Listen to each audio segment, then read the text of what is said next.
Chapter 5 Beyond the Blue Mountain. But still to the Savior in prayer we may go, and ask for a share in his love. And if we thus earnestly seek him below, we shall see him and hear him above. Jaya! It was Kandima's voice calling in the early dawn. Jaya, wake up! This is the day I am going with the Tuan. Jaya turned on her mat and opened sleepy eyes. Look, Jaya, Kandima exhibited a large piece of palm bark in color and thickness of heavy brown paper. It was the sheath of the Penang palm leaf. Look, Jaya, I'm going to wrap my baby in this. She picked up the rude dolly Mulkit had carved for her. I'm going to wrap my baby in this so no harm will come while I am gone. By this time, Chaya was fully awake. She sat up, parted the mosquito net, and looked about in the dark, in the small dark hut. Her eyes rested on the beam which crossed the length of the hut overhead. It was held in place by heavy tongs of rattan. Why not tie the bundle to the beam with a string of bark? I can climb up there and fasten it. Kandima approved this idea, and Chaya scrambled up over the window and out onto the naked beams of the little house. With deft fingers, she tied the precious bundle to the beam. Having thus disposed of her one prized possession, Kandima was ready to depart. She looked out the small window. Tuan and Sabangal were already outside Dawad's house with one of the bogans. The Guru was just putting the cover on his bogan. Kandima could see him through the door of Dawad's house. Father was talking with Tuan in a low voice. Kandima could not catch the words of the conversation. Mother came in the door. She had returned from the spring. Her eyes were red with crying, but when she looked at Kandima, she smiled.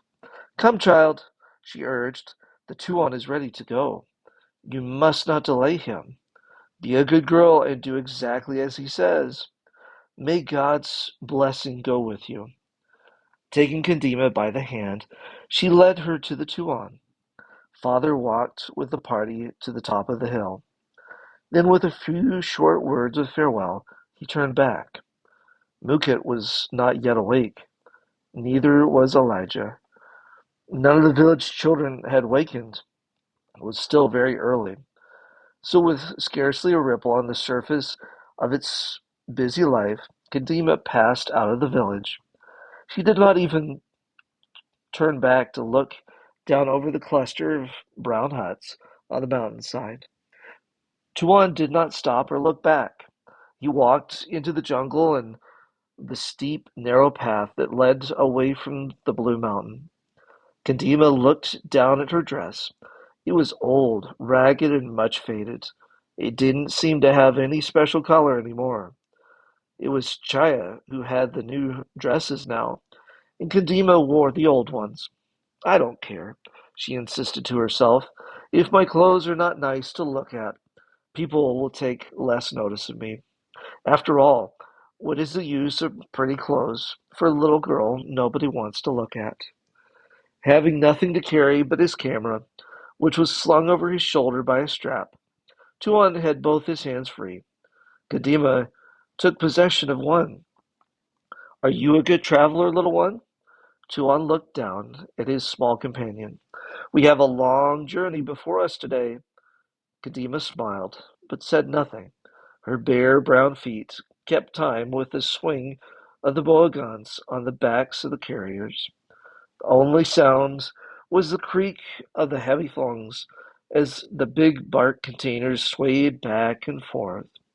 The tall forest trees arched overhead. The well-beaten path was damp and slippery. On both sides, great ferns and thick bushes made a green wall.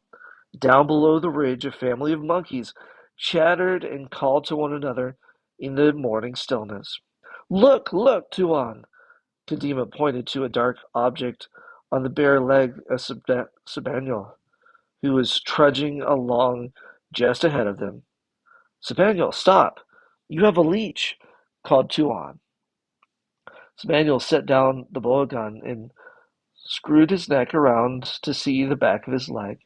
With a broad grin, he came back to where Tuan was already on his knees, opening a small packet of first aid materials he always carried in his pocket. Drawing out a small vial of iodine, he directed a small drop to the point where the leech had fastened into the flesh. Under 5 pairs of watchful eyes, the surprised leech withdrew his spearhead attack and dropped off onto the path. Sabaniel picked up a sharp stone and ended the leech's career at once in a manner which met with Kandima's hearty approval. "Why can't you just pull the leech off?" questioned the Guru.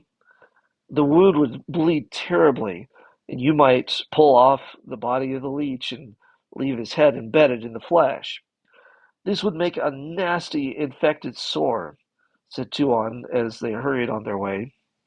"If enough leeches fastened onto a person, they could suck enough blood out to cause great weakness or even death." After this, all of them were wary of leeches.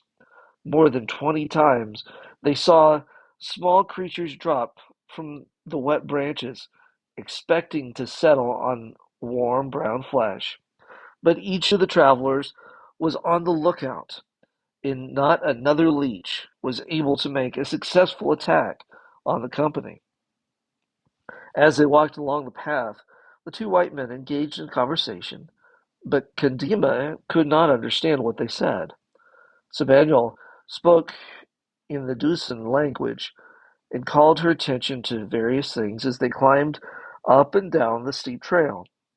"When we get down in the valley beyond the next hill," he said in a merry voice, "I will find you a ripe durian. Maybe I will find 2 or 3 of them." They jogged along another half-mile. "Do you see the blue mountain yonder?" Sabaniel indicated a high ridge far ahead. "When we reach the very top, you will be able to see the ocean." A look of pain and embarrassment clouded his jolly face as the child answered, "Perhaps I shall not be able to see so far, Sabaniel." The party descended into the valley along an open hillside where someone had cleared the forest and raised a crop of rice the previous season. The sun shone down with intense heat, although it was not yet 9 o'clock in the morning. "Look and see if these farmers have left any cucumbers by chance." Tuan stopped and wiped the precipitation from his forehead. Sabaniel set down the bow gun and scouted around the edge of the clearing. He came back in a few minutes with 2 large cucumbers.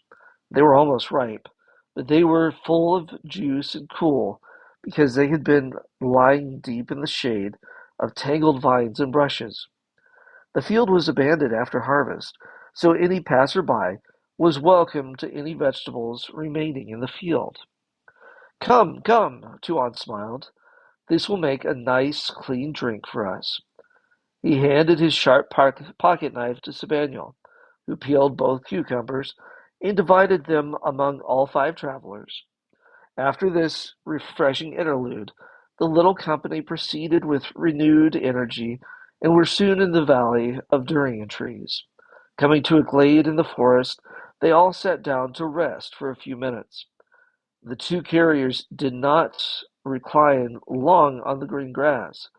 They disappeared into the jungle by a scarcely discernible path, and shortly afterwards their shouts could be heard from far below. "They have found durians." Kadima smiled with satisfaction. Even the Tuan looked cheerful. In a few minutes the 2 Dusans emerged from the forest with durians dangling from both hands. "I declare, I wonder how anything can smell so awful and taste so good." It was the Guru who spoke. Sabaniel was sharpening a blunt stick, which he bore into the end of a durian. The fruits was as large as a football and covered with sharp green spikes an inch long. As Sabaniel pressed harder and harder on the nose of the durian, it finally surrendered and split open into several sections like an orange. You may think what you want about durian, Tuan spoke now. It is the king of all jungle fruits. Just be quick and pass it around, Sabaniel. Sabaniel picked up the split segments of the large fruit and passed them to everyone. Nestled in a white, fibrous section were fat lumps of golden cream. The hungry travelers picked out these lumps with eager fingers and sucked the rich yellow cream from the soft seeds with exclamations of delight. Durian after durian was opened and disposed of until the last one was finished. "What a feast!" remarked the Guru. "Nothing could make a better breakfast for us." Kadima wiped her sticky hands on her skirt and ran them through her hair. Everyone felt better now. It was another hour before the ridge of the Blue Mountain was reached. The path led along the saddle for half an hour and emerged finally in a small clearing.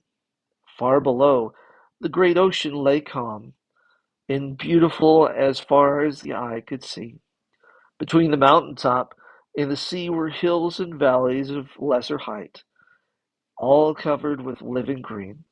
It was a breathtaking sight. Everyone looked at Kendima. "Is that the Valley of Water, Tuan?" she asked, waving one small hand over the glorious scene. "Oh, how beautiful!" she exclaimed, both hands clasped in ecstasy. "I can see it! I can see it!" A look of relief passed over Tuan's thin face. Broad smiles spread over all faces. They stopped to enjoy the enchanting scene for a few minutes, then entered again into deep jungle. The Valley of Water came no more into view. The path descended with many steep passages, where the travelers had to hold like monkeys to the naked roots of trees. "You must be very tired, child." Tuan swung Kandima to his shoulder and carried her for half an hour. "Just to rest those little legs," he laughed. At noon they reached a small stream, dashing down the mountain through its stony bed. Tuan sat down on a large rock. He told Sabaniel to open the bogan, and from its depths he produced a tin of biscuits. Kadima's eyes widened in wonder. The tin was beautiful. How Mukit would like to carry off such a tin. In the tin were many shapes and colors of biscuits. Kadima tried quite a few of them. Tuan held her on his knee, whispering soft and comforting words to her. She was feeling very far from home and mother and Chaya in a little mountain village. In fact, although she had enjoyed the trip, she would be glad to see Mukit or Chaya appear out of the forest right now. How happy she would be to go scurrying home with them. Tuan set her feet in the cool water of the stream. "Play in the water a little," he suggested. "It will rest your tired feet." Sabaniel and the other carrier lolled in the shade with their feet in the stream. It was a full hour before they resumed their journey and came at once to the edge of a swamp. Long grass grew in the black mud, and tall trees bent over the boggy ground. "Shh!" Tuan put his finger to his lips. All the party stood very still. "See that monkey going down to the swamp to drink?" Tuan whispered in Kadima's ear, following the direction of Tuan's finger. Kadima could make out the form of a dark-colored monkey swinging down from a branch of a green creeper overhanging a small pool. "Is there a baby monkey, Tuan?" Kadima whispered back. There was indeed. The baby monkey clung to his mother's breast with all four of his tiny hands. "Oh, Tuan!"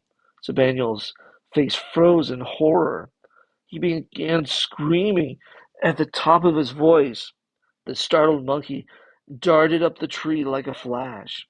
Then all of them could see the coils of a great water python in the flash of his blunt head as he made a lunge at the spot where the monkey had been a second before.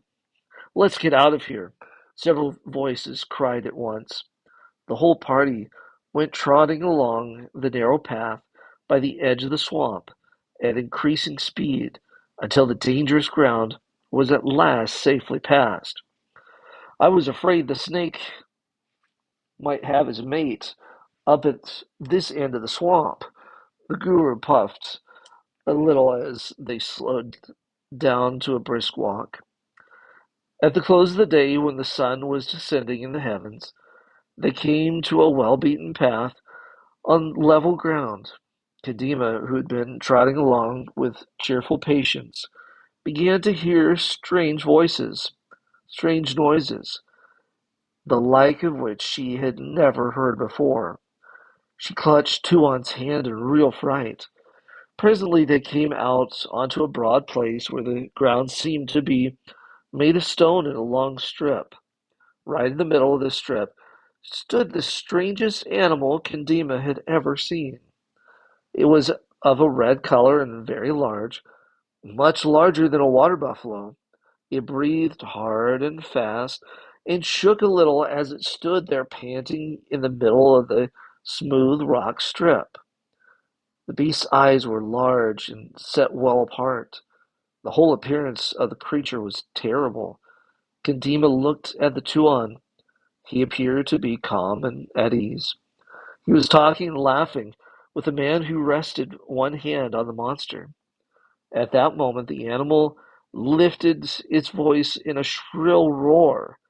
This was too much for the little jungle girl. She snatched away her hand and went streaking off down the path toward home as fast as her tired legs could carry her, screaming at every jump. Tuon was a good runner. It was only a few moments until he had Kadima in his arms.